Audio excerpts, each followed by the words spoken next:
Call the meeting to order. If you'll rise and join us for the pledge.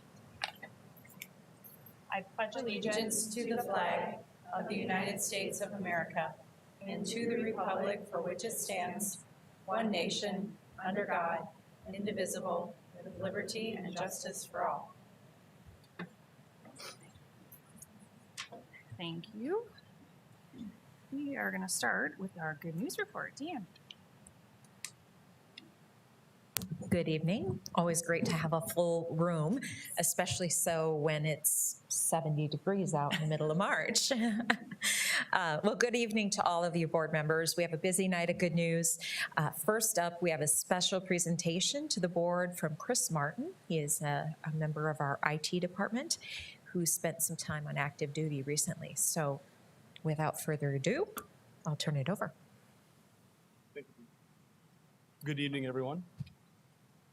My name is Chris Martin. I stood before many of you about a year and a half ago, and so I wish I was here earlier, but we had a lot of conflicts over the past several months, but thank you for having me here tonight. I know over 32 years in the military, I still get nervous in front of crowds sometimes, so to the esteemed members of the school board, I stand before you today with immense gratitude and a heart filled with appreciation. Throughout my 9-month deployment in Iraq last year, I received incredible support at all levels in this district.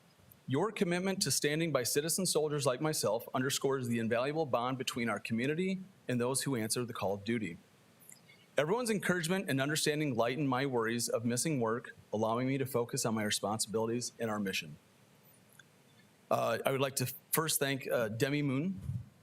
She was my report to my supervisor while I was gone. And she carried a heavy load while I was gone. And I deeply, she's not here tonight, but I thank her. To Andrew Engdahl, he welcomed me back with open arms as the head of our department. And my closest coworkers, Keith, Randy, Michael, Denise, David, Christy, and all of the BCS who played a vital role in ensuring that my family and I felt at ease while I was gone. To my dear wife and my family,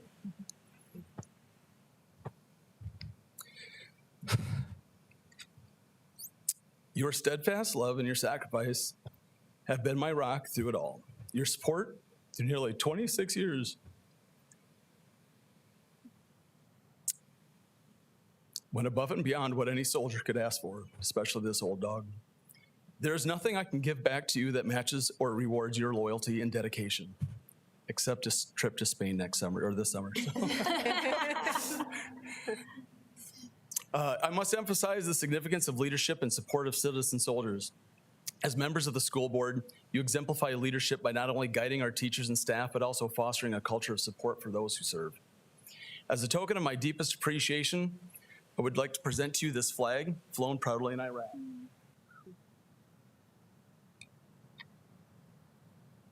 Symbolizing the unity and resilience of our nation. Accompanying it is a certificate, a testament to your unwavering support during my time of service. Okay. May I approach the bench? Please do. Please do. We hope not. Thank you so much. Yeah.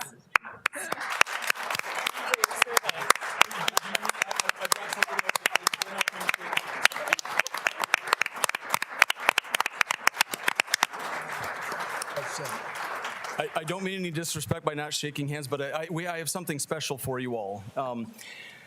In addition, I'm honored to bestow upon you a challenge coin. Just rip it out. In the military, a challenge coin is a big deal. And as a command sergeant major, as part of a command team, I'm in the 153rd Engineer Battalion. My battalion commander and I give out coins for recognition of something significantly special, and we just don't throw these around like they're candy. So these coins, steeped in military tradition, signify camaraderie, respect, and gratitude. By hopefully accepting this coin, you join a cherished Army tradition of honoring those who stand by our side in times of need. So at this time, I'd like to also present to you all a coin. Can I get one too? Go ahead.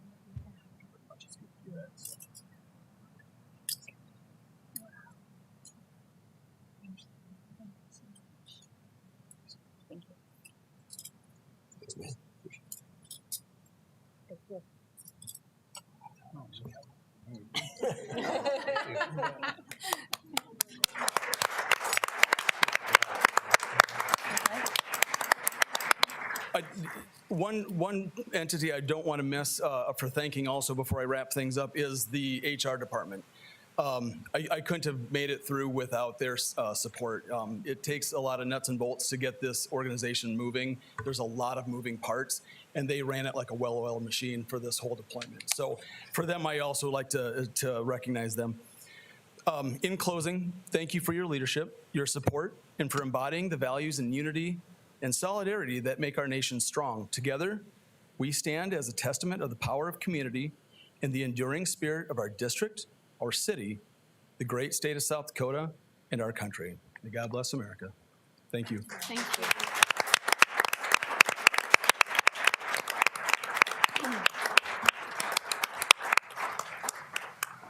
I just want to say you were missed. You have helped me personally with IT things. And so I'm glad that you're back and safe. And thank you very much for your sacrifice of time, what you've given up for your family and your coworkers. And we're just really glad to have you back. And this is a very, very nice token of appreciation. We can't thank you enough for what you have done. And so thank you for also recognizing us. Thank you so much. I just want to add, I miss your emails, your little tips and things. So I hope those are coming back. They'll be coming back. Awesome. All right, great. I just want to add, I don't miss anybody's emails, but I'm glad you're back. I appreciate that. And please feel free to, you can either fly the flag wherever you want, or you can play with whichever. Awesome. Thank you so much. Thank you. And now to the room full of people here, and then we do have a third good news report after this. So next up is Denise Kennedy. She's the Senior Director of Special Services. Just before the board meeting tonight, we met to celebrate some staff who were recently nominated for a state award. So Denise is going to tell us a little more about that. Evening. I know Chris is walking out the door, but that was beautiful. I'm here for something a little bit lighter, but a whole lot of fun. Today, we are here to celebrate the special education staff who were nominated for the 2024 South Dakota Department of Education SPED Staff of the Year. And I would like all those nominees that are here with us tonight to please stand.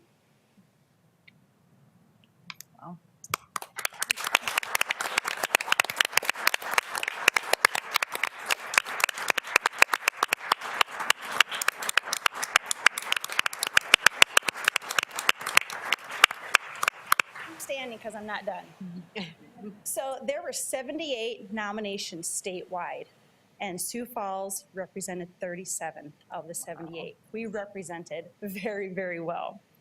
What makes this nomination different than other Teacher of the Year nominations is the nominations came from parents and guardians that work with these people.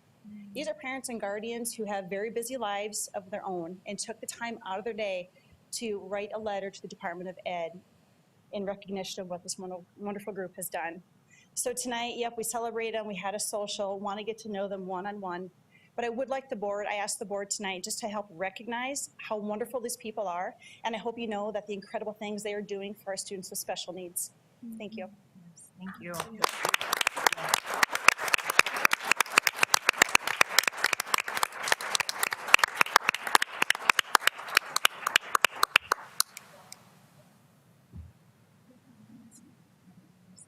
As we've done before, you are welcome to stay or go. Thank you all so much Most for the people work that take- you do. yeah. Oh, go home and go rest. Yeah.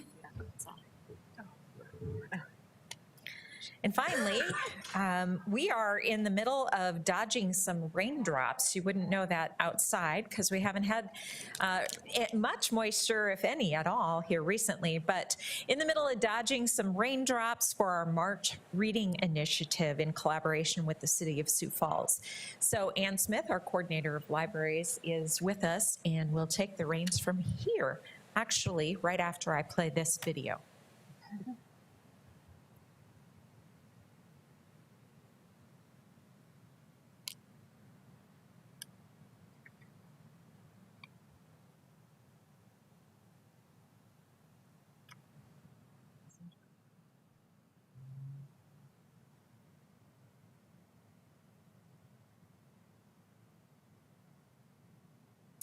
Where's Chris when you need him?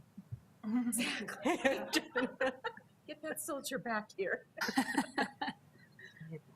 All right, well, I'm going to let her go on, and perhaps we can get back to the video. Good evening. We are smack dab in the middle of our third annual Everybody Reads event. And it really is true.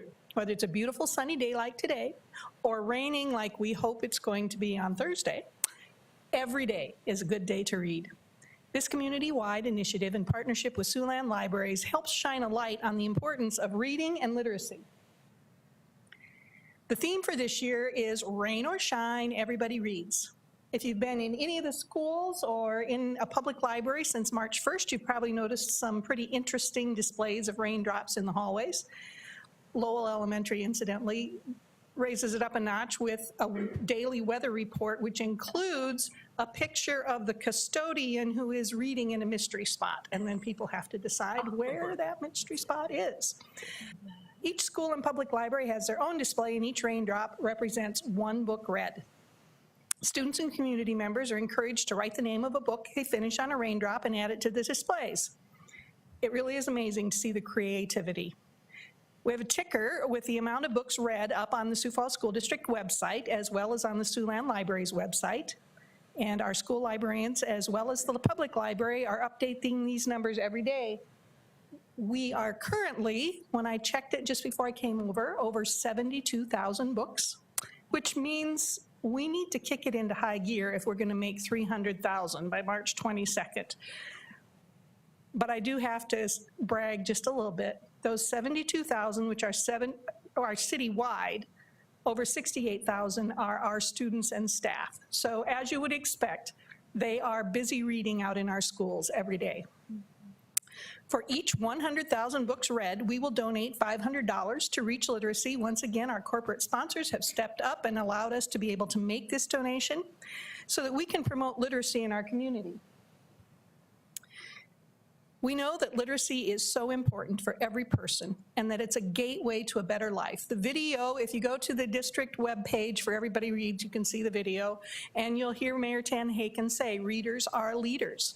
We know that when we have a community of readers, we have citizens who are engaged, who are empathetic, and who have strong critical thinking skills. And incidentally, that's not just rattling off a bunch of words. There are numerous research studies out there that show a correlation between those characteristics and readers. We hope that you will join in the fun and pick up a book and then go stop at a library and fill out a raindrop and help us get to 300,000 books by March 22nd. Very fun. I know I've seen on different schools' Facebook pages that they've been sharing kind of their display, and it's fun to see it grow. And I think anytime you can have a visual, it's really good for kids and adults to be able to see that progress. So it's fun to have this event back again this year. And the great partnership with the library, I think, is so important too. And I think it's good to remind people that we don't just stop reading when we're done with school, but that reading really is a lifetime hobby. It's a lifetime enjoyment. It's good for your brains. It's good for relaxation. Put your screens away, all that good stuff. So thank you very much for the update, and hopefully we'll get another update that we hit our 300,000 by the 22nd. Thank you. All right, that is our good news reports. Can I get a motion and a second for approval of the minutes held on February 26th and March 6th, please? So moved. Second. I have a motion and a second. All those in favor signify by saying aye. Aye. Opposed, same sign. Those are approved. We do not have anybody that's signed up to address the board. Can I get a motion and a second for approval of the agenda, please? So moved. Second. I have a motion and a second. All those in favor signify by saying aye. Aye. Opposed, same sign. Agenda is approved.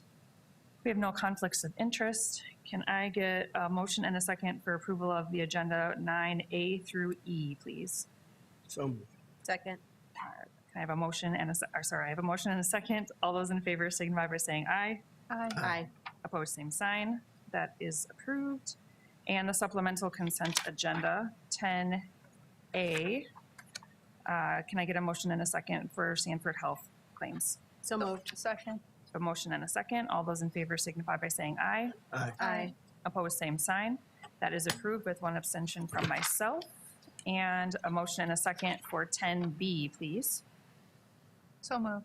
Second. I have a motion and a second. All those in favor signify by saying aye.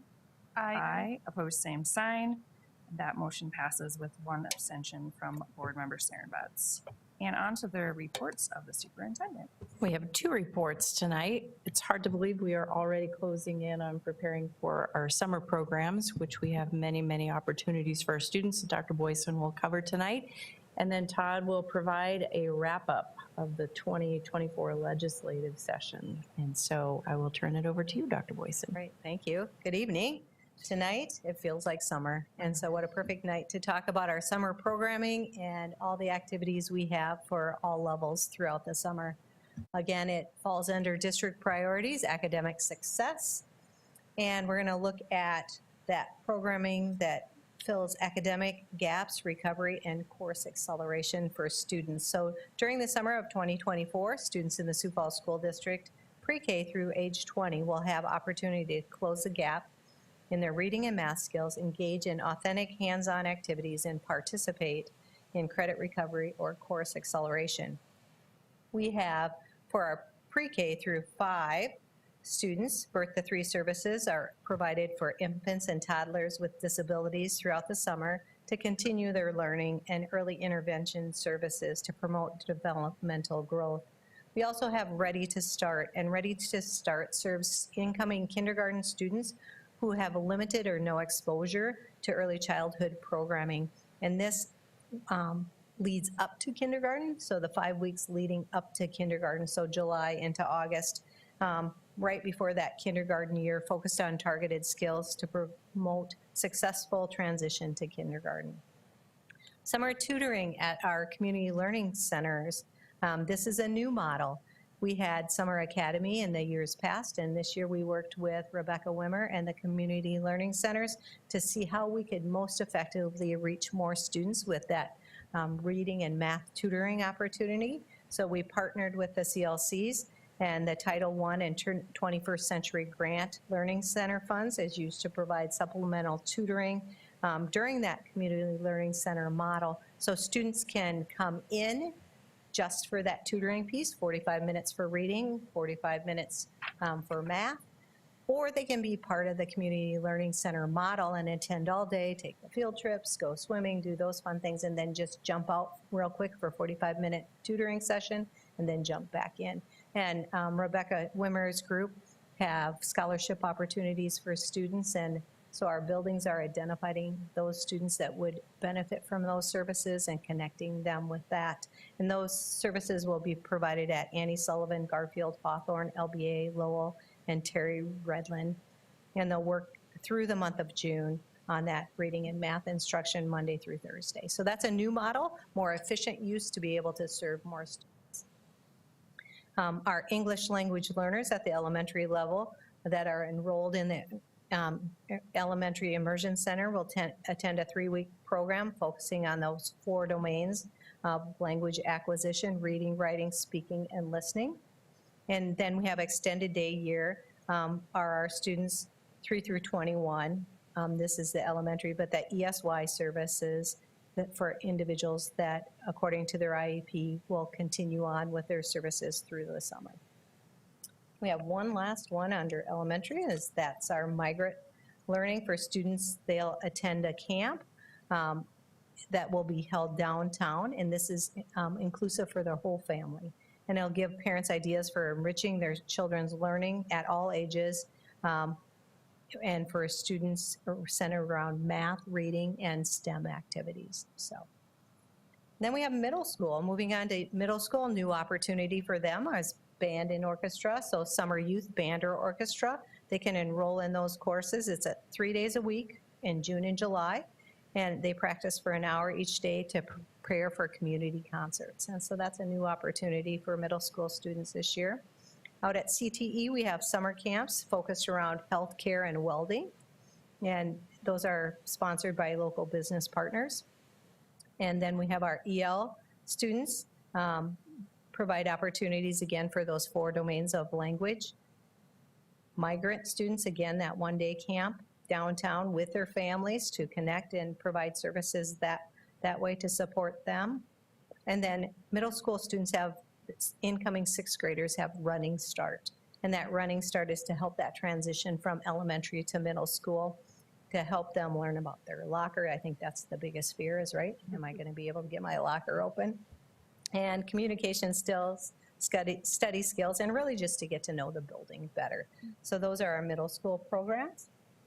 High school, we have Connections, which is much like Running Start for middle school. So Connections for our incoming ninth graders, transition to help get to know the students or the teachers, other kids that they'll be around, the building, learn study skills, expectations, routines and procedures, and they also earn a half a credit of electives by completing that course. So get a jump start on their high school credits.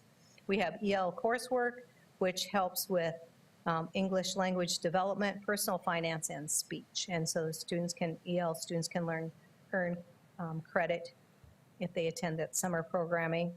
And then we have high school credit recovery. So those students who are missing some requirements or need to get caught up, each high school runs that summer up, that summer recovery, just to make sure that they can catch any students that need to get supported.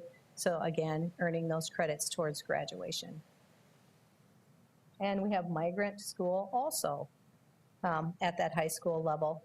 They can come as a whole family downtown to help those learning expectations for students.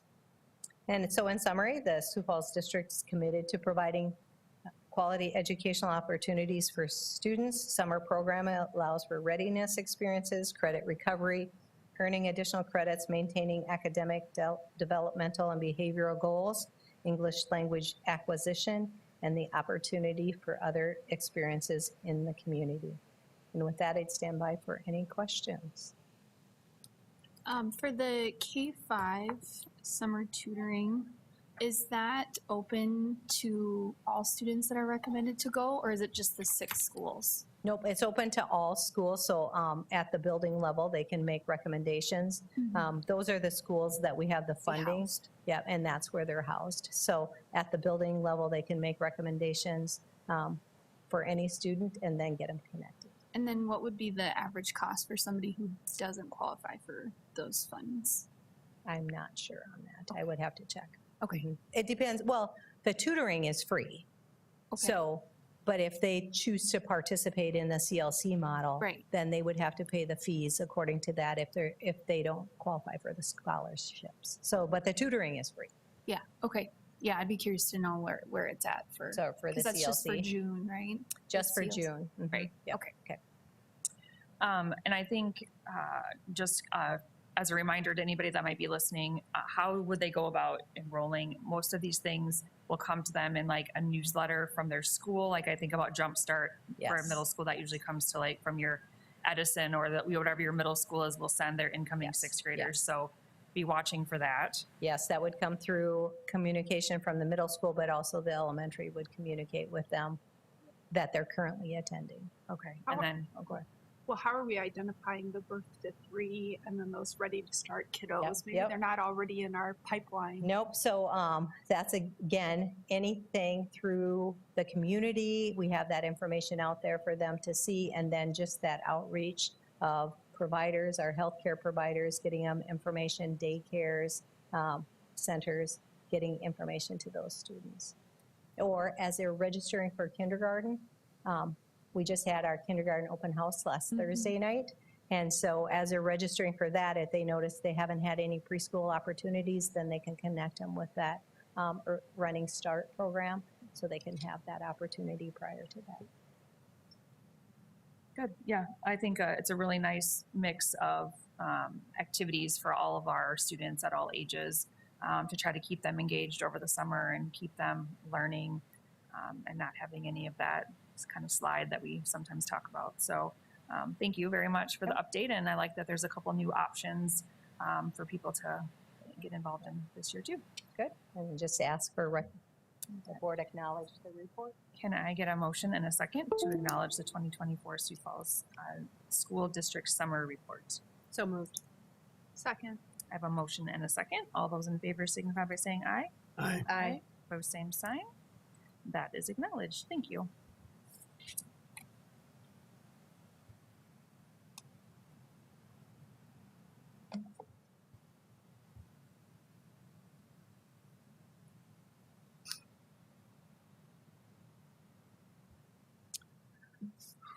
Okay, last report of the night. As you know, the main run of the session ended last week on Thursday.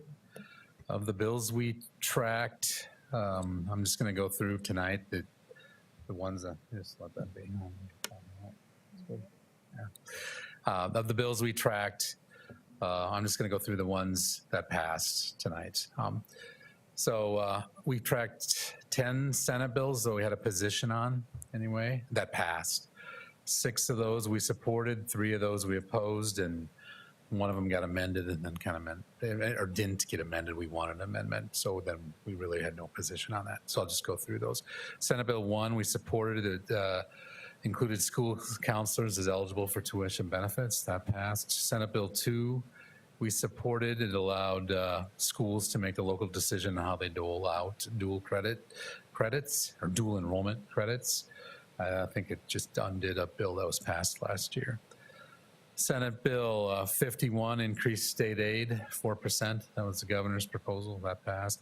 We supported that. Senate Bill 72, we opposed. It raised the private school voucher program from $3.5 to $5 million. Senate Bill 94, we asked for the amendment, and that was some voucher rules, or that voucher program just did some minor rule changes on that.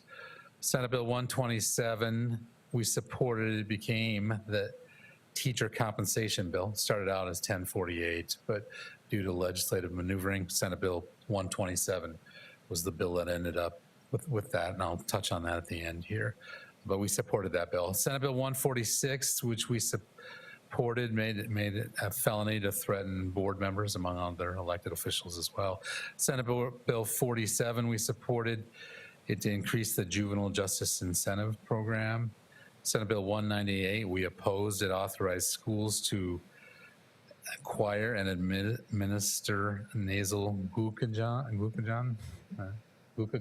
Yeah. We opposed that bill, just thinking we were going to be more bills like that. We'd become kind of like a drugstore. Senate Bill 203, we opposed, and it allowed individuals with enhanced concealed carry permits with permission of the principal to carry that weapon on school grounds. We opposed that bill. 4 House bills passed that we had a position on. All of them we supported. House Bill 1022 provided funding for literacy professional development. House Bill 1187 created a 1-year CTE instructor permit. House Bill 1201 provided dollars for the teacher apprenticeship pathway program. I think it started last year for the first year. And House Bill 1220 sets IDA appeals of a due process decision at, I think it's 40 days to decide those in the Department of Ed. So those are the bills that passed where we had a position. 3 of those have been signed by the governor. Senate Bill 2, Senate Bill 94, House Bill 1220. The others are all still on her desk. And just quick about the teacher compensation bill. A lot of schools opposed it. Some are wanted changes to it, and I think some were worried about, well, some of the smaller schools with declining enrollment were going to have trouble meeting that. But we supported it because we've seen this document that we have on the board right here. And it shows that as a whole, South Dakota for years, going back to 1998, has exceeded what the state aid increase has been. From 98 to 2008, they were virtually the same. They were 2.79 and 2.8, virtual deadlock. Then there were some years of kind of turmoil where we had the Great Recession and other items that kind of affected. We took an 8.6% decrease in state aid 1 year. So since that time, since 2008, state aid average increase has been 2.02%. The South Dakota teacher salary increase has been 2.51%. So we supported that bill, not because we didn't care about schools with declining enrollment and some schools that might have issues with it, but because we thought now that bill is passed, we can get the focus off of whether or not schools are increasing teacher salaries at the rate state aid's going, because on average, it goes up faster. But that isn't what you hear. In most places you don't hear that. But now we can get the focus on when we talk about the big three, state employees, community support providers, and education. When you hear everybody's getting the same increase, now we can see if that's the case, because nobody ever focuses on that. But state employees, since 2008, their cumulative increase in salaries and benefits per state employee is up 88%. For community support providers, the cumulative increase is up 70%. And for state aid, it's up 44.5. So if state aid, if average teacher salaries aren't going up fast enough, it's because of that discrepancy up there. It's not because of what's going on with salary increases compared to the state aid increases. So hopefully that'll move that argument, that discussion over to the top of this page we just looked at, as opposed to the middle, because the middle, the arguments has been stated incorrectly most of the time. So anyway, that was a bill. We're very glad it passed, and now we can carry forward with working on the top of this page. So with that, I just ask that you acknowledge the update on the legislative session, and I'd stand by for questions. Thanks. Anybody have any questions or comments?